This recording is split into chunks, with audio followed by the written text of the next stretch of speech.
When I first heard about a series that's going to be written by Mark Millar, who did Wanted, Kingsman, contributed to the Civil War in Marvel, and did amazing adaptations of comic book work onto the screen, and was going to be run by a showrunner that I love, Steve DeKnight, who did Spartacus and Daredevil, I was blown away. And then we get Jupiter's Legacy, and I was very confused. Quick, throw away those flowers right now. But they are a present. Don't argue and do exactly what I tell you. Go, right.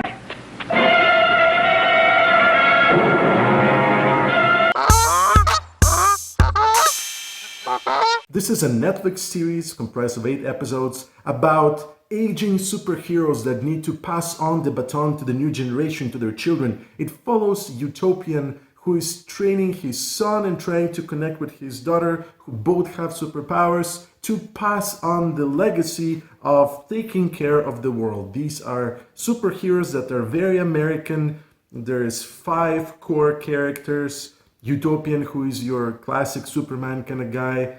Everybody can fly.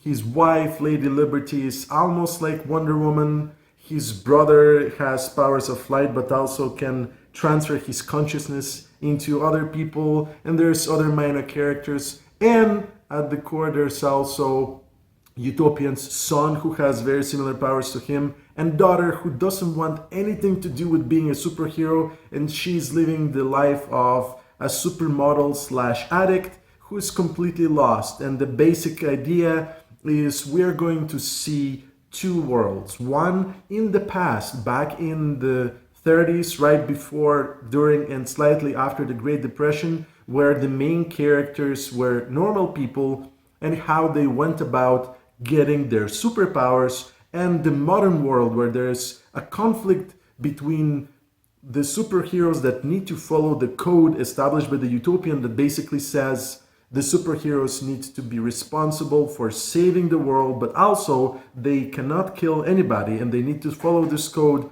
to maintain peace, where they do not intervene in what regular human beings do, in conflicts and that kind of stuff.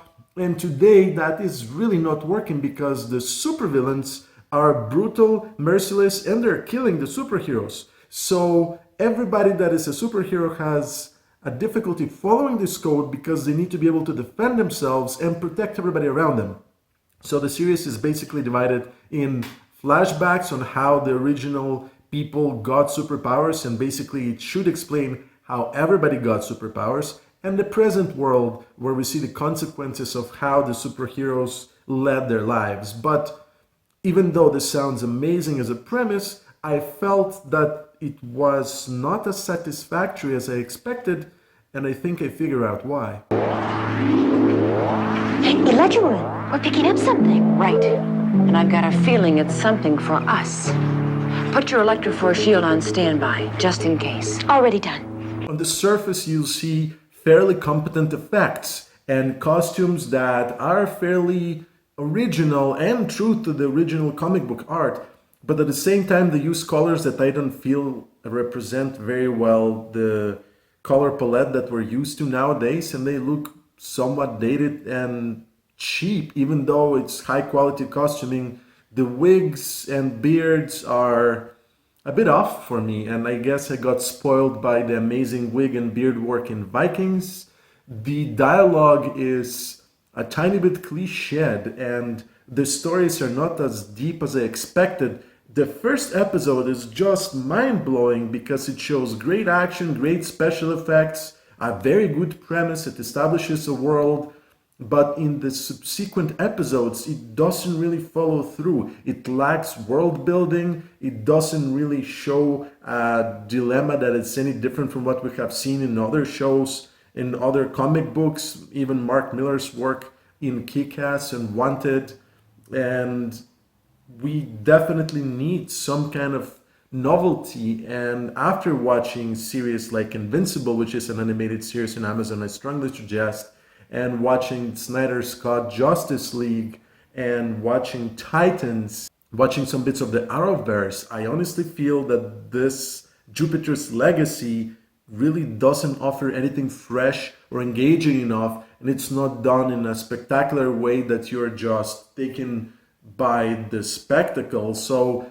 it really is story driven, but the story is not that compelling. And what I'm trying to arrive to is that we are reaching a point where there is superhero fatigue after amazing shows like WandaVision that almost delivered what we expected, and Falcon and the Winter Soldier. We have our expectations up here, and when there's a superhero show that says we're gonna blow your mind and bring political issues, and it underdelivers, even though it's a very well made series, it really creates a point of disappointment, and that's where I found myself.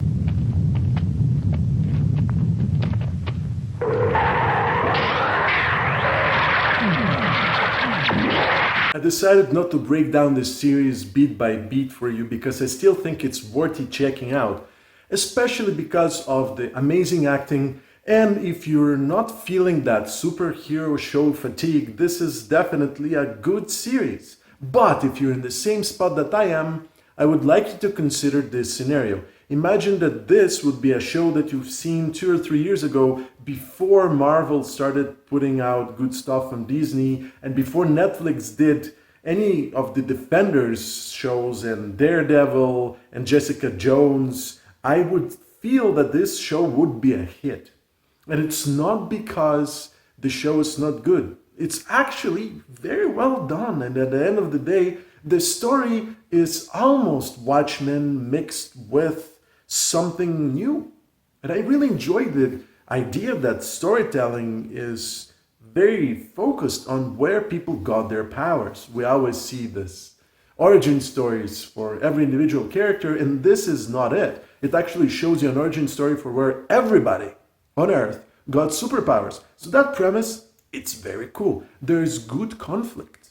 And between the characters, there's a lot of relationships that are relatable and well done and well written. But I found myself not feeling one thing. I wasn't feeling angry.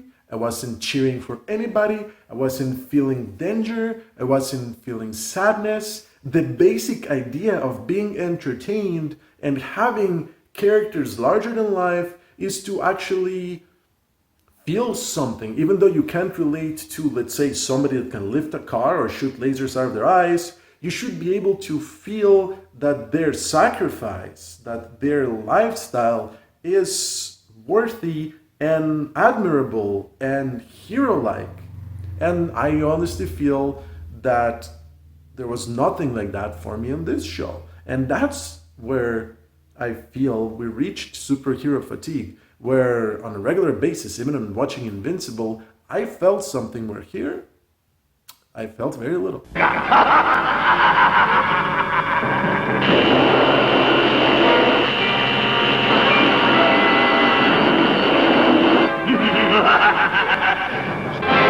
If you enjoy any of the shows in the Arrowverse, Flash, Batwoman, Supergirl, even the new Superman and Lois show, I feel Jupiter's Legacy will be enjoyable and very engaging.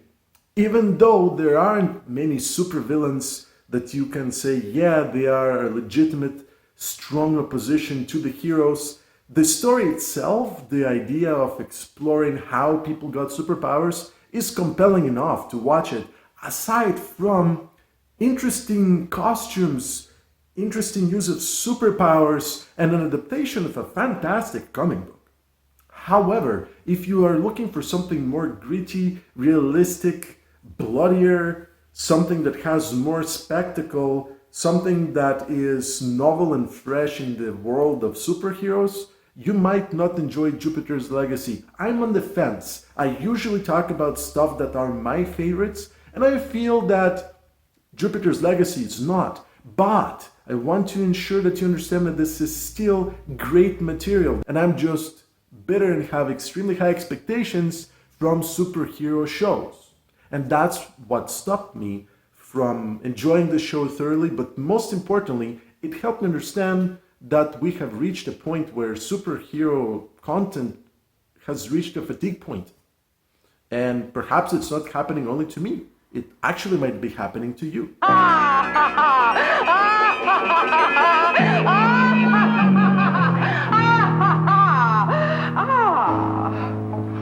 It goes well, Spider Lady? So I'm curious to see, why did you think of Jupiter's Legacy? Do you feel that it was a series that deserved your attention and it was satisfactory? I also wonder if you have recommendations for any superhero show out there that I might not have checked out.